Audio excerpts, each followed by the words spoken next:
Hello guys, and welcome back to another MCreator tutorial. So today what we're going to be looking at is the playsound procedure block and command, and basically seeing when you should be using these blocks and when to avoid them. So we'll be doing that today. To find these blocks, where you can go is to basically go into your world procedures, actions, and then right under here you have your playsound. So there are a few different elements for this particular block. We have our sound, which when double clicked opens up a drop down box which allows us to select a sound in the vanilla game or your own Minecraft mod. We'll get into why commands sometimes are better when you're working with other mods and stuff like that. But the other option is your position. So both the playsound and this block have this option. This is basically where the sound is going to be running from. We also have one called level, which is basically defined on how far in blocks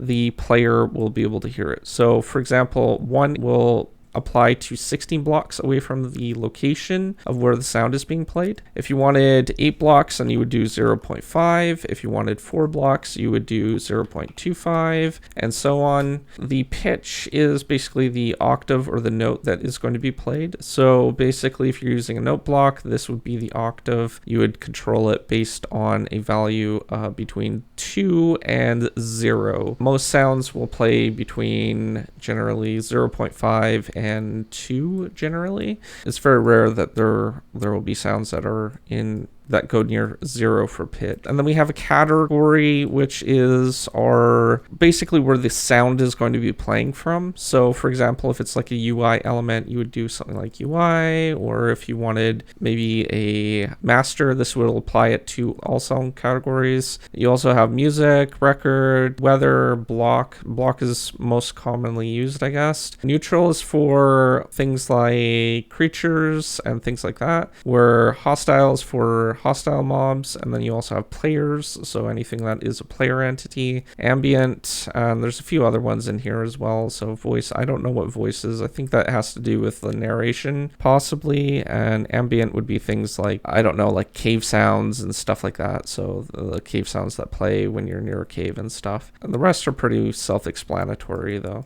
Basically, this block is good for most cases when you are working within your own mod or need to run something around where everyone can actually hear it. Where it lacks is basically specifying a player and cross-mod compatibility, as well as customization for the sound itself. So when you're actually working with something like a UI element, you can't really use this block in the sense like when you're right clicking on a button. It will work, it's just going to play for everyone that is around. It's not going to play for the entity that is actually using that UI. So it'll probably still do that, it's going to play for everyone as well. So that's where you might need to run something like an execute command or play sound and stop sound. In this example up here, what I've done is I've basically gone ahead and canceled the UI button sound, and we're playing a simple note block bit with the pitch and value. So in this case, what we can do is we can cancel the click sound when we're actually working with a UI, and I have it just to open the UI when we right click on a block, and in that we just have a simple button, linked it to a right click procedure, and this will allow us to basically run those commands here, which will cancel the click sound from the button, and then will basically allow us to play the sound. So let's go ahead and give this a quick test, and then I will basically conclude some tips at the very end.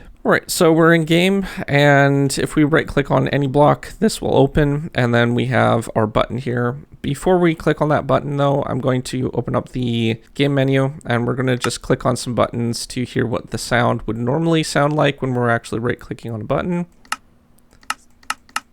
So that's basically what every button in a UI would sound like when you click on it, even custom buttons. So when we right click on this, it's going to cancel that sound, and we're going to play our own sound for the player.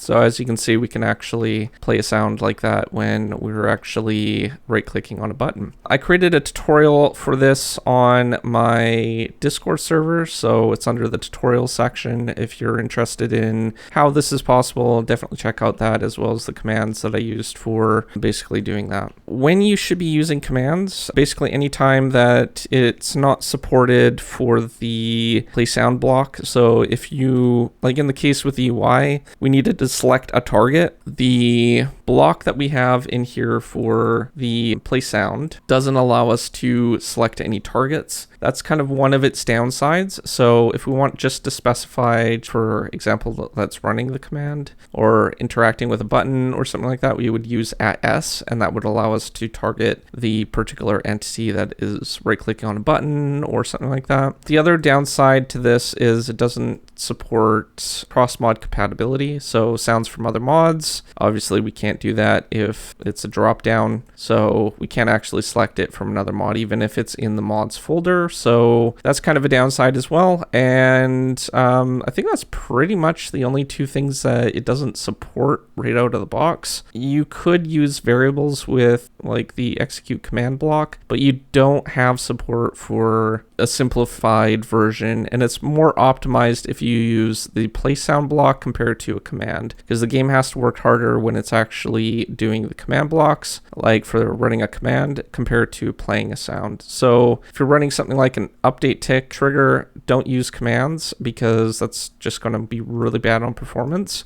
If you are playing a sound every tick, then I suggest using a play sound in that case. If you're working with something that only plays it once, then it's not too bad to use commands, like in that case with a button. So if we go ahead and look at when we right click on a button, it's only running once and then it's stopping immediately. We don't need to worry about it constantly running in the background and stuff like that. This is okay in this condition to run a command just once for the player when the button is clicked. Another example would be to break a block or something like that. It's not constantly happening. It's only happening once when we actually do it. Right clicking, those are all very simple single events that would be okay for running a command on. Maybe tick updates, block ticks, entity tick, world ticks, player ticks, all those don't run commands from.